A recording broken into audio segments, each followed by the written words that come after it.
Start out with the face frame down and apply a bead of glue into the dovetail groove. Slide the left and right cabinet walls into the vertical grooves. Don't forget to wipe away any excess glue.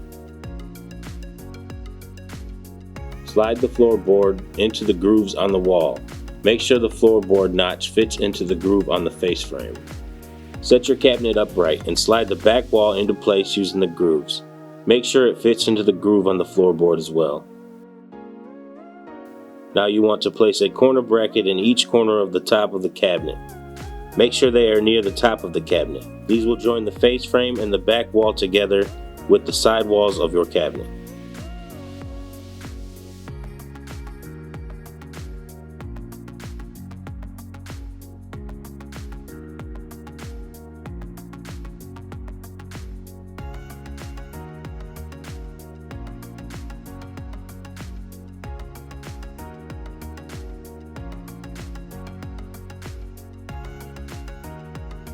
Locate the small and large toe kicks. Slide them into place using the dovetail.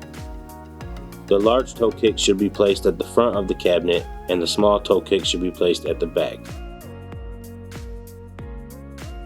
Now place one metal clip at each corner of the cabinet underneath the floorboard. These will be used to join the toe kicks to the sides of the cabinet.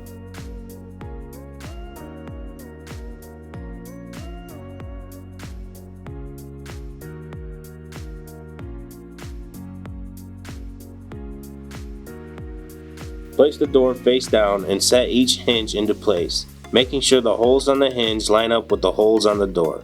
Fasten them down with 2 screws each. Then place a rubber bumper on each corner of the door opposite your hinges.